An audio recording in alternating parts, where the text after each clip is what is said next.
આજે તો હેરકટ માં નકરા ડ્રાયર આવી ગયા હતા. તો હાલો તમને બતાવું કરમ ની કઠણાઈ કેવી હોય ની. તો જય હિન્દ અને જય માતાજી મિત્રો, હું છું હિતેશ પ્રજાપતિ ને ફરી એકવાર સ્વાગત છે આપનું જિંકલ સલોન ના મિની બ્લોગ માં. તો ચલિए शुरू करते हैं. તો સવારની શુભ શરૂઆત કરી નાખી હતી આપણે આ ક્લાયન્ટ સાથે, અને એમનું નામ હતું સૃષ્ટિબેન, અને ઈ સ્પેશિયલી ભાવનગર થી આવી ગયા હતા આપણી પાસે અહીંયા બટરફ્લાય હેરકટ કરાવવા માટે. એટલે ફટાફટ મેં પહેલા એમની યારે લેન્થ નું ને ગ્રોથ નું કન્સલ્ટેશન કરી લીધું, અને પછી એમનું હેરકટ નું કામકાજ આગળ વધારી દીધું, એટલે કે કટિંગ ચાલુ કરી દીધું. અને જેવું જ હેરકટ પૂરું થયું, સ્ટુડન્ટ લોકોએ ફટાફટ બ્લો ડ્રાય કરી નાખ્યું. હેરકટ ને બ્લો ડ્રાય નું કામકાજ પૂરું થયા બાદ આ હતો સૃષ્ટિબેન ના બટરફ્લાય હેરકટ નો ફાઇનલ લુક, જે એમની ઉપર બહુ જ મસ્ત લાગતો હતો.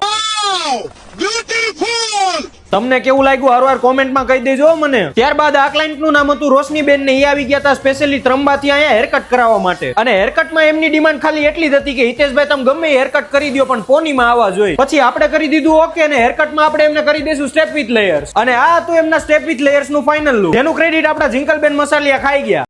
मेरे साथ अन्याय हुआ है, मेरे साथ अन्याय हुआ है.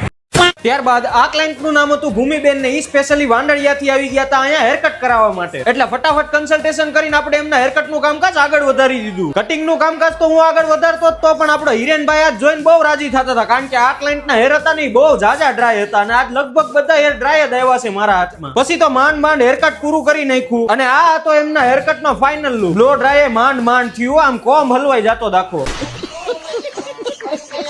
અને પછી તો એક પછી એક ક્લાયન્ટ આવતા ગયા, અને લગભગ 20 જણા ભેગા થઈ ગયા હતા સલૂનમાં. અને ઉપરથી જિંકલબેન ને સ્કિન કેર માં અત્યારે સીઝન ના લીધે બહુ જાજો લોડ રહેશે. રાતના 2 વાગે કામ ચાલુ થાય છે મેકઅપ નું, તો સવારે 10 વાગે પૂરું થાય છે. અને હારે હેર ના કામમાં એટલો લોડ હોય, એટલે ઈ અમે બે ભાઈઓ સંભાળી લેવી. ત્યારબાદ આ ક્લાયન્ટ આવી ગયા હતા સ્પેશિયલી ખજૂરી પીપળિયાથી અહીંયા ટ્રીટમેન્ટ કરાવવા માટે. એટલે કન્સલ્ટેશન કરીને ફટાફટ એમનું કામકાજ આગળ વધારી દીધું. અને ટ્રીટમેન્ટમાં આપણે એમને આજ કરી દેશું ગ્લેમ સિલ્ક નું ઇકોપ્લાસ્ટિયા. એટલે ફટાફટ સેક્શન બાય સેક્શન એમનું ક્રીમ એપ્લિકેશન કરી નાખ્યું. અને જેવો ક્રીમ નો ટાઈમ પૂરો થયો એટલે બાર બાલ્કનીમાં એમનું બ્લાસ્ટ ડ્રાય નું કામકાજ ચાલુ કરી નાખ્યું. કારણ કે અંદર એક તો ઓલરેડી 20 જણા બેઠા હતા ને, ત્યાં જો આ કરે ને તો ધુમાડા થઈ જાય આખા હોલમાં.